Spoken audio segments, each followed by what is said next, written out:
नमस्कार, मी रीमा मुळे. मी एक ब्रेन कोच आणि काउन्सिलर आहे. मागील भागात आपण बघितलं की मुलांना अभ्यासाचा कंटाळा का येतो किंवा अभ्यास मुलं का करत नाहीत. तर अभ्यासाचा कंटाळा का येतो याची काही कारणं मी मागील भागात सांगणार आहे. ती कारणं मी फक्त या भागात रिपीट करते की पहिलं कारण मुलांना अभ्यासात इंटरेस्ट नसतो. दुसरं कारण मुलांना अभ्यासाची गरज वाटत नाही. तर अशी कारणं मी मागच्या भागात सांगितलेली आहे. तर आता ह्या कारणांपासून मुक्तता मिळवून मुलांकडनं अभ्यास कसा करवून घ्यायचा, तर हा व्हिडिओ आपण या भागावर घेणार आहे.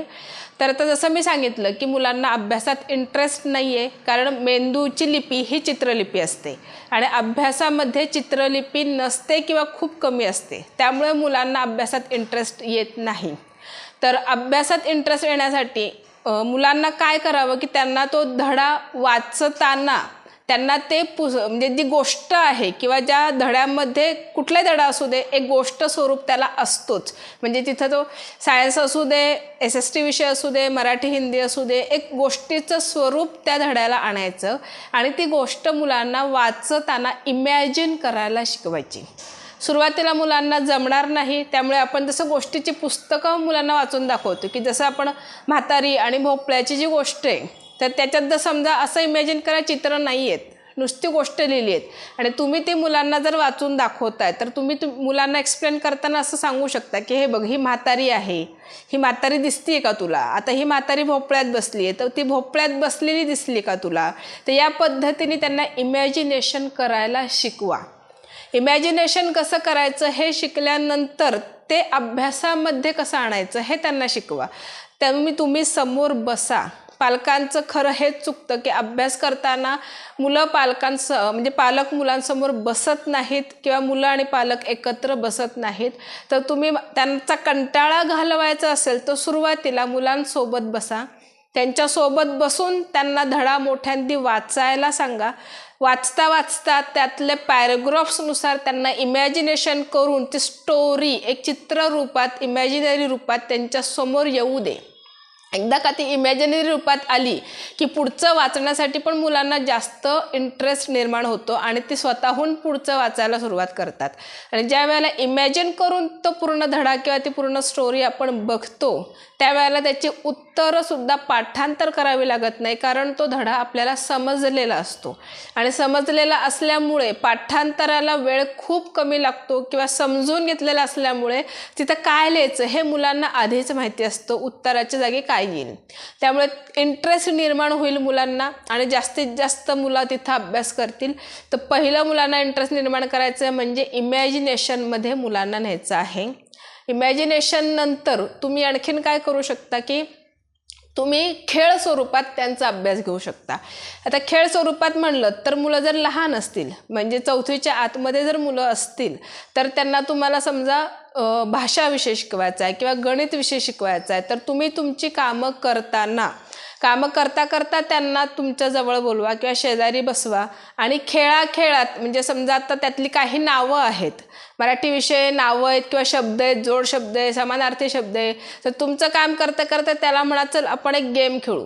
मी एक शब्द सांगणार, त्याचा तू समानार्थी शब्द सांगायचा, किंवा मी एक शब्द सांगेल त्याचा तू विरुद्धार्थी शब्द सांग. तर अशा पद्धतीने गेम म्हणून त्यांना ते शब्द सांगा. जितके शब्द तुझे जास्त बरोबर येतील तितके तुला आपण गुण देणार आहोत आणि जितके जास्त गुण तितकं तू हुशार, किंवा त्यांचं कौतुक करा. त्यांना काहीतरी आवडणारी गोष्ट किंवा आवडणारा खाऊ करून द्या की बघ आज तू समानार्थी शब्द छान सांगितलेस, त्यामुळे आज तुझ्यासाठी मी हा गोड पदार्थ बनवला आहे. तर या पद्धतीने मुलांना अभ्यासाची रुची राहावा. याच पद्धतीने मुलांचं गणितसुद्धा आपण पक्क करू शकतो की घरात जेव्हा मुलं खेळत असतात तेव्हा त्यांच्याशी भाजी हा खेळ खेळा. म्हणजे त्यांना खऱ्या काही भाज्या द्या. त्यांना सांगा की मी तुझी आज एक कस्टमर आहे, तू मला भाजी विक. तर मग ह्याचे रुपये किती, त्या ह्याचे रुपये किती, तर मग तुझ्या आता इतक्या भाज्या मी घेतल्या, इतके रुपये झाले, तर मी किती रुपये तुला द्यायचे. तर या पद्धतीने त्यांना गणित सॉल्व करायला लावा आणि खेळात त्यांच्याकडनं मॅथ्सची वजाबाकी, भागाकार, गुणाकार, बेरजा ह्या करून घ्या. तर खेळांमधनं मुलांचा अभ्यास घेतला तर अभ्यासाला अजून इंटरेस्ट आणि रुची येते. मोठ्या मुलांमध्ये पण तुम्ही मोठ्यांचे काही खेळ घेऊन खेळू शकतात. जसं की पूर्वी आम्ही नाव गाव फळ फूल हा एक खेळ खेळायचो. म्हणजे त्याच्यामध्ये आम्ही ABCD म्हणायचे किंवा स्टॉप म्हणला जे अक्षर येईल त्या अक्षराच्या नावाने नाव लिहायचं, फळ लिहायचं, फूल लिहायचं आणि ज्याचं लवकर होईल त्याला जास्त गुण. तर या पद्धतीने एक खेळ आम्ही खेळायचो. आजकाल हा खेळ मला दिसतच नाही आहे. तर त्यामुळे मुलांना सोपे सोपे शब्द माहिती होतात. मग त्याच्यात तुम्ही काही ॲड करू शकता, गावांची नावं, तिथींची नावं किंवा जे तुम्हाला अभ्यासात हवं आहे. सायन्सचा घेतलात तर सायंटिफिक शब्द त्याच्यात तुम्ही ॲड करू शकता की या शब्दाने येणारा सायंटिफिक शब्द लिहायचा. तर स्पीडमध्ये लिहिणं पण त्यांचं वाढणार आहे आणि जास्तीत जास्त शब्द त्यांना कळणार आहेत या खेळामुळे. असे खेळाखेळात तुम्ही अभ्यास घेऊ शकता. तसे खूप सारे खेळ तुम्ही तुमचे तयार करू शकता ज्याच्यातनं मुलांचा अभ्यास होईल. म्हणजे काही पालक असं म्हणतात की आम्हाला वेळ नाही आहे. तर स्पेसिफिक वेळ काढायची पण गरज नाही आहे. तुम्ही थोडासा वेळ जरी काढलात, फक्त मुलांचा धडा वाचनासाठी तुम्ही वेळ काढा. एकदा का धडा वाचला की तुम्ही कधीही जेव्हा जेव्हा मुलांच्या बरोबर आहे, TV बघताना किंवा गाडीवर मुलांना तुम्ही बऱ्याच वेळेला मागं बसून घेऊन जाता, ज्या ज्या वेळे मुलांच्या सोबत आहेत त्या त्या वेळेत त्या धड्यातलं फक्त मुलांना विचारायचं, आपण तो धडा वाचला होता त्याच्यात असं असं होतं, सांग काय आहे, हे काय होतं, ते काय होतं. जिथं कुंबळे तुम्ही बसलात त्या धड्याची रिव्हिजन घ्यायला सुरुवात करा. मुलांना उत्तरं येतात कारण तो वाचलेला असतो. तुम्ही एकत्र बघ, मला आठवतंय, तुला आठवत नाही आहे, बघ मी तुझ्यापेक्षा हुशार आहे, असं थोडंसं मुलांशी खेळाखेळामध्ये अभ्यास करून घेऊ शकता. इंटरेस्ट निर्माण करा, म्हणजे इंटरेस्टिंगली मुलं अभ्यास करतील. तर अशा पद्धतीने तुम्ही खेळाच्या स्वरूपात किंवा त्यांच्यासमोर बसून त्यांच्याशी कॉम्पिटिशन लावून किंवा घरात भाऊ बहीण असतील तर त्या दोघांमध्ये कॉम्पिटिशन्स लावून तुम्ही अभ्यास इंटरेस्टिंग बनवू शकता. दुसरं गरज. आता हे मुलांना कसं समजून सांगायचं आहे, तर अभ्यास का करावा आणि अभ्यास केल्याने काय होतं हे मुलांना समजून सांगायचं आहे. तर त्यात सर्वप्रथम मुलांना असं तुम्ही सांगू शकता की अभ्यास त्यांना प्रश्न विचारा आणि प्रश्न विचारून त्यांच्याकडनं उत्तरं घ्या. की मुलांना तुम्ही विचारा की अभ्यास का करायचा असतो, मग मुलं काय उत्तरं देत आहेत ते बघा. मुलांचं उत्तर येत नसेल तर मग तुम्ही त्यांना अभ्यास का करायचा असतो हे समजून सांगा. नॉर्मली मुलांना हे माहिती असतं की अभ्यास हा नोकरी किंवा बिझनेस पैसा कमवण्यासाठी करायचा असतो. हे सगळ्या मुलांना आज माहिती आहे. त्यामुळे मुलं तुम्हाला मोस्टली हेच उत्तर देतील की पैसा कमवण्यासाठी अभ्यास करायचा असतो. मग तुम्ही दुसरा प्रश्न त्यांना विचारा की पैसा का लागतो. मग पैसा का लागतो तर सक्सेस किंवा पैशाने आज सगळं खरेदी करता येतं, पैशाने माणूस श्रीमंत होतो, असं हे मुलांच्या डोक्यामध्ये असतं. तर ती उत्तरं मुलं देतात. त्याच्यापुढं तुम्ही त्यांना तिसरा प्रश्न विचारू शकता की श्रीमंत होणे किंवा सक्सेस मिळवणे म्हणजे काय, त्याच्याने तुझ्या आयुष्यात काय फरक पडणार आहे.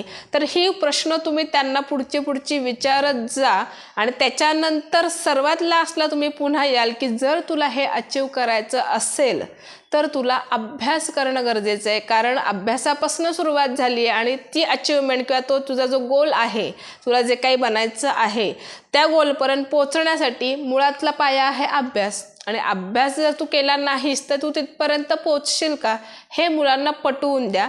त्याचं एक उदाहरण तुम्ही मुलांना देऊ शकता की सगळ्यांनी बिल्डिंग बांधताना बघितलेले. मुलांना तुम्ही विचारा की बिल्डिंग बांधताना त्याच्यात काय महत्त्वाचं असतं, तर मुलं सांगतात की त्याचा पाया मजबूत असावा लागतो. किंवा तुम्ही समोरहून मुलांना सांगा की एखादी बिल्डिंग बांधताना त्याचा पाया मजबूत केल्याशिवाय बिल्डिंग उभी राहत नाही. आणि तुमच्या आयुष्याची बिल्डिंग किंवा तुमच्या सक्सेसची, श्रीमंतीची बिल्डिंग जर तुम्हाला बांधायची असेल तर त्याचा पाया तुम्हाला मजबूत करायचा आहे. आणि तुमचा अभ्यास म्हणजे 1ली ते 10वी हे जे वर्ष आहे हा पाया आहे. हा पाया तुम्ही जर मजबूत केलात तर तुमची पुढची बिल्डिंग ही घट्ट राहणार आहे. तर हे तुम्ही मुलांना समजून द्या. यामुळे मुलांना अभ्यासाची गरज कळते.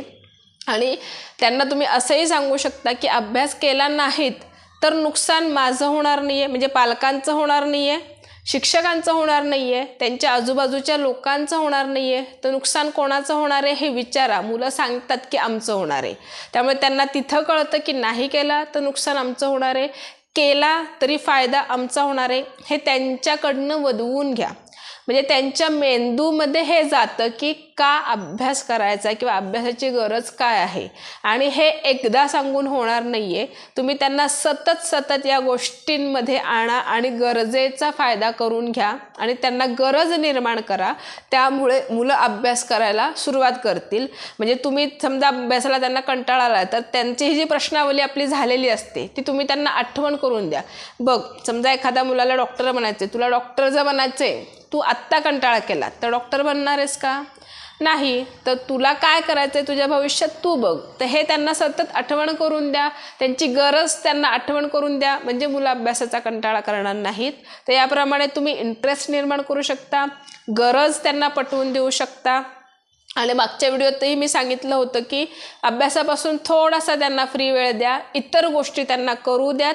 इतर गोष्टी केल्यामुळे अभ्यासाचा सतत कंटाळा न येता इतर गोष्टीतून आल्यानंतर ते अभ्यास पुन्हा रिफ्रेश होऊन करतात.